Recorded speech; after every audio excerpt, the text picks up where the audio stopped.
Ngày mới chào anh em đồng nghiệp, chào quý cô dì chú bác nha. Hôm nay ngày mới cũng xin chúc quý cô dì chú bác thật nhiều niềm vui và hạnh phúc nha. Đó, thì hôm nay mình tiếp tục mình đi soi nữa cả nhà. Bộ môn mình hôm nay mình đi soi ếch cả nhà. Hôm nay ở đây có mưa cả nhà. Đó, thì nãy giờ mình cũng gặp được con rồi cả nhà. Đây nha. Đây nha. Một em đầu tiên cả nhà.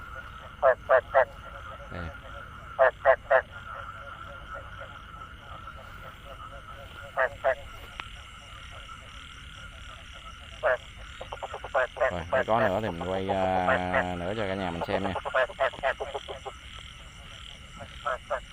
Một em đầu tiên cả nhà.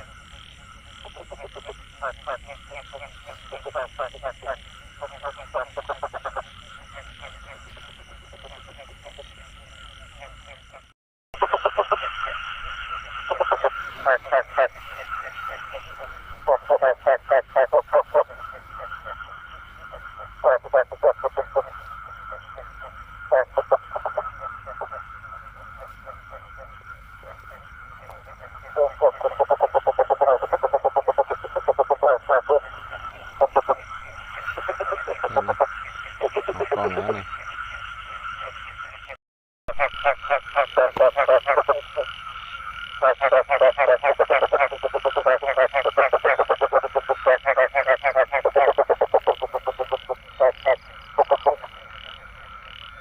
Một em ở nhà.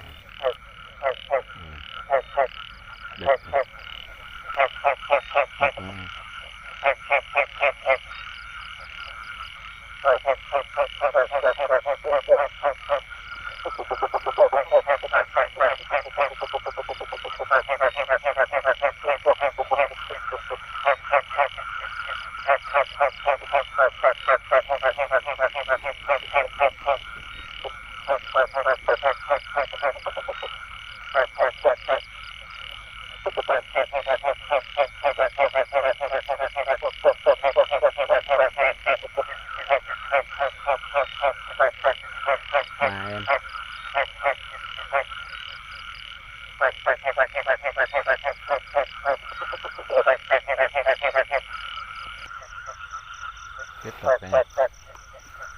Lẻ cặp đây, cái lẻ nha.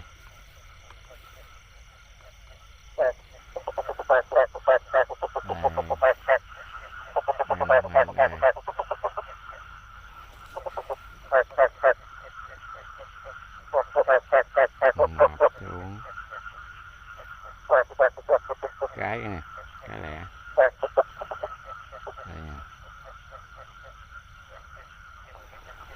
Bên khô.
Cái nè, quá phê. Đây, nhà đây.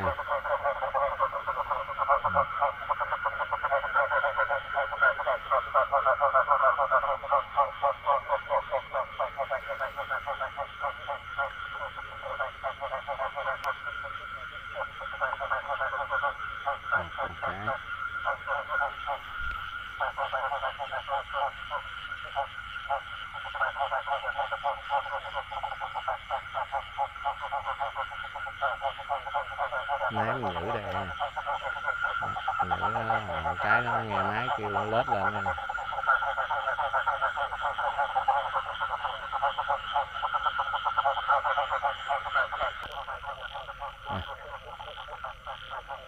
Vô đục cái nè.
Rồi, đi tiếp thôi cả nhà.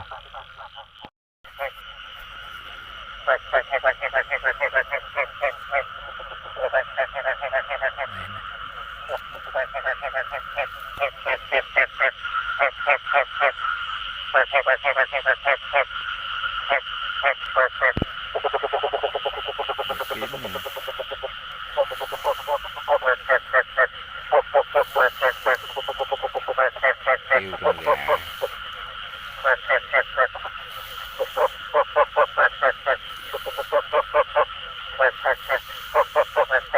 Đá đá này gà thế nào.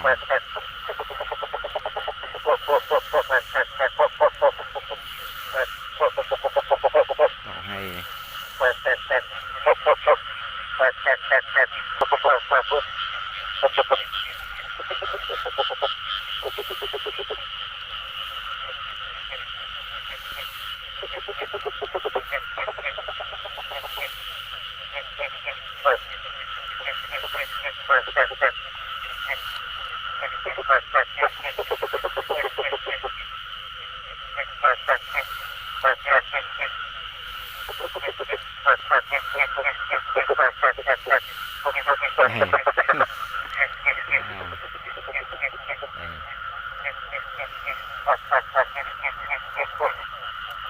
Đây nè.